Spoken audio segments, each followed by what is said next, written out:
Hi everyone, welcome back to Be Rich. It's Shashwat and me here today, and I've got a topic which a lot of you have been asking me to talk about for quite some time. But before I do get into that topic, I want to emphasize on the importance of why we keep on saying that we're not SEBI registered advisors, and you should not be investing just based on what our conversations are on these channels. Just because you're asking us to talk about something doesn't mean we're recommending it, or we're asking you to go out and buy it, or even sell it, or do anything regarding it.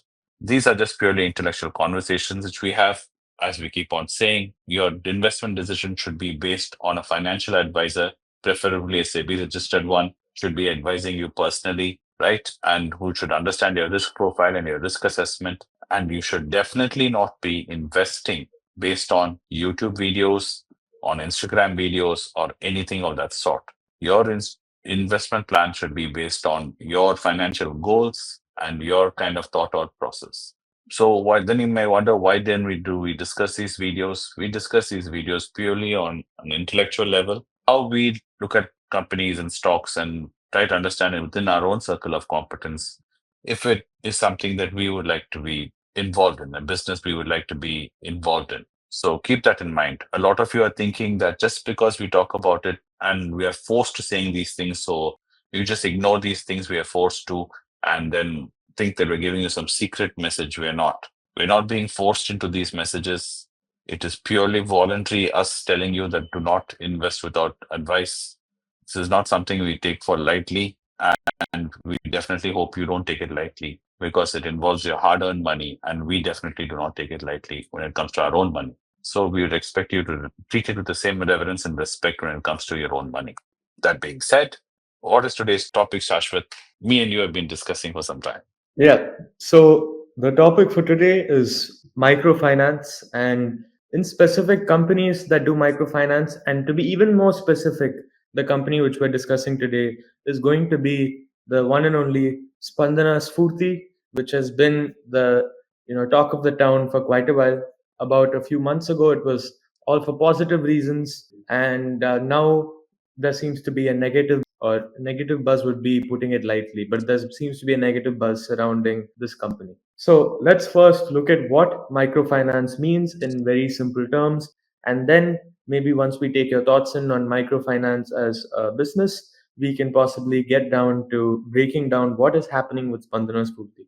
So let's start off with how at least I understand microfinance as a business. So if you look at traditional finance is basically taking the sum of money from one hand and passing it on to someone who's willing to pay for the access to that sum of money. So for example, I have 100 rupees which I've earned from hard days of work, and I go to a bank. Let's say my uncle controls this bank, and I go to him and I say, let's just say for a simple display of it, I give him the 100 rupees and I tell him, keep it safely for me, and maybe you can pay me a small sum for holding on to that money. He says, of course, I'll pay you a small sum of money and I'll keep your money safely for you. And then let's say a third person X comes into the picture, and he goes to my uncle and says, Mr. Vinod, I really need some money for this business I'm starting, or I really need this money for a car repair, whatever it is. Let's say a business. He's starting a business and he needs this 100 rupees. What my uncle can now do is take this 100 rupees from his pocket and give it out to this guy who wants to start his business. He's going to make, let's say, 20% on profits. And out of that 20%, he's going to pay back the 100 with a little bit on top to compensate for my uncle's troubles and the risk which my uncle assumes by giving him the 100 rupees. Remember, the business could fail. So this money then goes back to my uncle, and then this money is now paid back in full, ideally, along with a little bit of interest on top to pay for the risk which my uncle is assuming. Now, this little bit on top, the 100 rupees plus the 2 rupees, 3 rupees, or even 10 rupees on top, out of that, my uncle is going to pay me 2 rupees on top of the 100 rupees which he's holding for me. Because I was the one who made it possible for him to even take this 100 rupees and give it out for a profit. So this is how, in a very simplified and crude way, is how finance works. Now, what is microfinance? All of us know what finance is. We have a familiar with the banking system. But when you look at very small amounts of money, let's say 1,000 rupees or even 500 rupees, If any of you need to make that extra stretch at the end of the month, some months are difficult. We understand that, things don't go your way. There are things which come up, and you might want that extra bit of leverage in that final stretch of the month to meet your expenses, maybe because something unforeseen. Let's say you injured your foot and you have to pay for your hospital bill because of the fracture. Most of us have access to something known as a credit card, which will help us get a loan for very small sums of money. Let's say you need 2000 rupees extra in the month to buy medicine for yourself. Yes, a credit card comes in handy because you can take credit for that 1 month for a very small amount of money, and assumably with zero cost, if you pay it back within time, you get to pay off that debt. Now, you can't take on a formal loan from a bank for 2000 rupees. That's not something you can do. So now this is where microfinance comes into the picture. When you look at people on the poorer end of the income spectrum, that is, I'm talking about the bottom 20-30% of India on the wealth ladder, the kind of money they need to borrow is not 1 lakh rupees, 2 lakh rupees. They need maybe 10,000 rupees or even 5,000 rupees to get that new sewing kit or to get that new equipment which they can do their handicraft work with, or to even pay for small expenses that come up in their daily life. They can't go to a bank because they do not have collateral to give to the bank. They don't have property, they don't have ancestral property to give to the bank, or the bank may simply just reject them because some of these people don't even have a formalized bank account. And to operate a credit card, you need some level of proficiency with the finance world and with language that it becomes very difficult. So, this is where microfinance steps in. So, microfinance companies say that, look, we know that there are a lot of people who need small sums of money. And we know that a lot of these people can be trusted to pay this money back if they were given the opportunity to, borrow this money and use it. Why not we take the money from the formal financial sector and formalize the informal sector in terms of financing them? So, a lot of low income households end up relying on loan sharks and other avenues of finance where they exploit and prey upon these people because presumably they do not have the resources to guard themselves against such institutional oppression. But microfinance comes in and says, look, we're going to bring formalization into the financial sector for these low income groups, and we're going to be able to give you small sums of money which you can borrow and then pay back on a weekly basis or even a monthly basis. So the strategies which they use is basically that they give out loans against no collateral. That is, they don't need you to write something upfront for them to keep in case that you don't pay back the money. And another thing is that they have these group financing where a group of people who need to be financed from the same community come together and they do peer pressure repayment, which is basically that you don't want to look bad in front of your society or your community, so you end up paying it back. So these are the main tools in which it goes, and the one who started this was Mohammed Yunus with Grameen Bank, who won the Nobel Prize, if I'm not wrong. And I think now he's also the Prime Minister of Bangladesh. So, all things said, this is how microfinance works. Of course, the interest rate on the microfinance loan is going to be much higher than your formal interest rate in, let's say, an ICICI bank, HDFC bank, or something of that sort. So, what do you think about the microfinance business, and what if, do you think something more needs to be said about it? It's the most basic form of lending. And this goes way back to our barter days in the simple way that in a village, in a community, not everybody has everything they need. So it's like pooling in resources, and it's like the village resource or the community resource, and people can tap into it. This is how the basic idea of insurance also came about, that everybody puts in a little money, and when insurance is required for that community, people can tap into that and they keep putting back into that. That is what paying your premium is all about, that you keep adding to the corpus. And when your retirement comes or whatever, that fund is there. The retirement fund idea is the same. Insurance idea is the same. It's all about community helping each other out. And that's what microfinancing is about. The amounts are very small. And that is why the main reason big banks are not interested in it is because you have to do huge volumes of business. And the amount of administrative work in that is just not worth it for them to chase this, because the amount of volume of account they have to do. They make money in volumes, not in terms of a single account. A premier bank would prefer having high net worth individuals operating a few accounts, which is easy for them to manage. Where instead of having 1 or 10 premium accounts, imagine having 1,000 small accounts. and managing each one becomes an administrative nightmare. So most microfinance companies exploit that, where they're willing to do it in volumes, while big banks rather take a few big clients. And that's why you find even in banks, from one extreme, you'll have the wealth managers doing the high net worth individuals. Then you'll have the main bank, which is for us middle class. Then you'll have a microfinancing unit, which is part of the bank on books as a subsidiary, but will not be operated under the bank's brain flag. It'll be a sub brand or a sub business of their main business. So this is what to keep in mind. The same idea is how Spandana Spurti was started. It was started by a lady, I think her name is, I forget what her name is. She's the one who started it in Andhra, and she started this some time back. And what in India happens is these are under RBI, and these are non-banking financial companies. And under that, you have a sub known as MFIs, microfinance institutions, which are a sub branch of the NBFCs, and it's regulated under RBI and it's controlled by RBI. RBI has oversight over these companies, and the way they do it is in India, most of the bonds which you see in the market traded are financial instruments given by other finance companies, meaning someone like a Spandana Spurti will go out to the market, issue a bond to people like you and me and Shashwat and say, here, if you give me for every 10 lakhs, I'll give you 11% interest or 10% interest. And we, knowing about them, knowing their history or whatever, we decide to buy their bond and look at their credit rating, as Shashwat will talk about, I'm sure, once I finish yammering, credit ratings. And based on the credit ratings, we take their bond and give them money. They in turn collect all this money through their bond instruments and in turn divvy it out to these microfinance people. That's what Spandana Spurti does. I think you should talk about their credit rating a little bit more, what their current circumstances are. Yeah. So Spandana Spurti is a microfinance company. It's one of the largest, if not the largest, microfinance company in India. And its founder, whose name is Padmaja Gangai Reddy, I hope I'm saying that right, but she was the founder of Spandana Spurti. And there was a huge tussle in 2022 between Spandana Spurti's founder and the majority promoter in Spandana Spurti, who wanted to, I think, sell to Axis Bank, and there was a big tussle for control.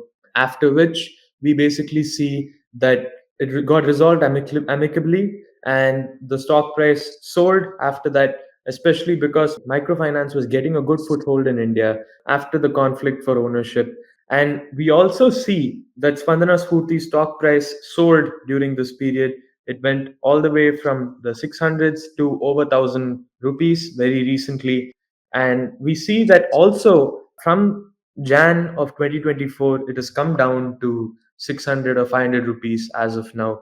And whatever gains it made, it has seemingly lost in a matter of a few months. And now the question is, what propelled the gain and maybe what propelled the loss? So when we look at what propelled the gain, it's clear to see that Spandana Spurti is a highly profitable company. It's a company which has been posting a good level of profits for quite a while now. And however, they had a pretty bad quarter, and they're expected to continue having a difficult time as the quarters go on, that is, as the years go on, especially because of situational factors affecting India, especially the heat waves, and we had the election season. Before that, we had COVID, and then before that, we had demonetization. So any shock that affects the Indian economy, and one that disproportionately affects the lower income class of India, ends up affecting Spandana Spurti quite a lot. And not just Spandana Spurti, but any other microfinance company, because they depend on the low income households paying back their debt, and delinquencies end up rising. And we see that the NPA percentage of Spandana Spurti has actually risen to, I think, 2.5% or somewhere in that ballpark. So it's important to note that there are quite a few headwinds because the heat wave has taken a toll on productivity and incomes. And we also see that the lower income class of India seems to be quite weak and has been quite weak for a while now. And for a company like Spandana Spurti to continue expanding and even maintaining the current business level they have, it's going to be heavily reliant on this income class doing well. So these are some of the headwinds for Spandana Sphurti, which I can think of. And there are, of course, a lot of tailwinds as well, because as India becomes bigger and bigger in terms of its economy, we're going to need more and more finance. And this one sector is going to be very important, because clearly the lower income segment is going to need more financing, more funding. And companies like Spandana Sphurti have a growing market in order to be able to come and finance this segment's needs. So, yes, there are quite a few headwinds, but there are also tailwinds. So, a balanced view is important. And of course, there's going to be, there's foreseeably going to be quite a bit of pain before there could be some enjoyment with this company, especially those of you who are interested in microfinance. It's not a bad avenue to be in, of course. At least it doesn't personally seem like a bad avenue to me. But the only thing is that I would brace myself for a lot of pain. And as an investor, there are other avenues I can see which maybe has a little less pain stored in for us than something like microfinance. But this is of course entirely up to the viewer to decide what their tolerance is for risk and what they want to do. And maybe consulting with a SEBI registered investment advisor is always a good idea. And so, a couple of things I wanted you guys to keep in mind, especially when it comes to Spandana Spooky, is one, they never declared any dividends. That means they don't pay out any dividends. So, what does the shareholder get out of this? Only capital appreciation. So, you might be wondering, why is this so? If, as a business person, you start a finance business and you're not taking any money out, so how is a promoter making money from this? Well, I suspect the original reason why the promoter started this company is to build it up to a certain level, then sell it off. And when you've done an IPO and it's been a successful one and it's appreciated capital, shown volume and worth, she was really hoping that Axis Bank deal would have gone through and she would have checked herself out of this business and maybe started another one or do something else. That was her hope at that point in time. And that's not happened. And since that failure of that happened with Axis Bank, if you notice, her own personal holdings as promoter holdings has been slowly decreasing. So anytime she has seen it's being market is overvaluing Spandana Spurti, she seems to be liquidating some of her stock. And eventually, I think she will slowly pull everything out and leave it with the people whomsoever she had an argument with, saying, okay, here, you guys do what you want with it. It's your company pretty much, and have a very minor holding in this company. So, as an investor, what you can look at is the way the current situation in Spandana Spurti is. You buy it when it's, undervalued by the market, so-called undervalued. Then you have to hold on till it comes to capital appreciation. At some point, you have to think, okay, this is appreciated enough, and you decide to check out. Or at that point, you notice there's going to be some takeover, some merger happening, and you're going to get some real value unlocked at that point of time. Like, Axis Bank takes over, somebody else takes over. So you get, a new value unlocked at that point of time. So that is the kind of roadmap for this. And I personally, I'm not interested in it because it's not a business I'm really keen on. If I have to get into finance and if I'm looking at banking sector, I look at it very differently. Microfinance is not something I find very attractive personally. It's not in my wheelhouse. It's not my circle of competence. And to keep a track of this and keep an eye on it, it's something which I might not be able to do with my current portfolio assignments and my lifestyle, which I'm having being a father of two running around. So if this is in your wheelhouse and it's something you're really keen on, like Shashwat says, talk to a financial advisor, SEBI registered one, and figure out if this is the right thing for you, and then assess and see if it is the right price to buy. Because everything is finally, like Warren has said, Charlie has said, you have to buy value. And if you see value at this current price, then you should definitely consider it if you think it's the right thing for you to do. Other than that, I do hope you enjoyed this video. It has had its own technical difficulties. It was Shashwat and my second attempt to get this video out to you guys today. The first one didn't land very well thanks to audio issues.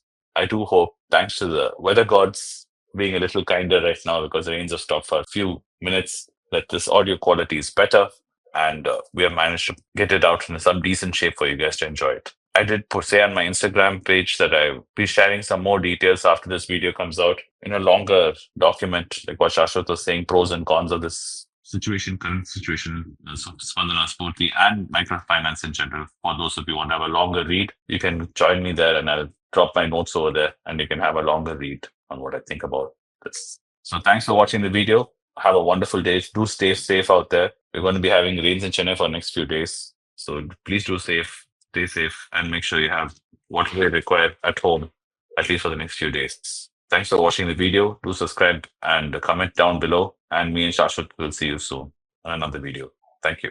Thank you. Hey guys, welcome back to Be Rich. Before we get into the video, I wanted to bring to your notice that my uncles VinodSrinivasan, Anand Srinivasan and I have rolled out our Substack, which is basically a blog/newsletter where we're going to post our original research onto it. And we've analyzed macroeconomic trends. And a lot of you know my uncle Anand Srinivasan and I regularly write for The Hindu. And these articles are also going to be made available for you in the Substack. The link is moatinvesting.substack.com. You'll find it in the description and in the video right now. We hope you go check it out. We've put a lot of time and effort into it. And please give us comments and feedback on what you read. Thank you. It's a great privilege and honor that so many of you in thousands have subscribed to my channel and have supported me. I have written 2 books in English, The Alchemy of Money and Ordinary Stocks, Extraordinary Profits.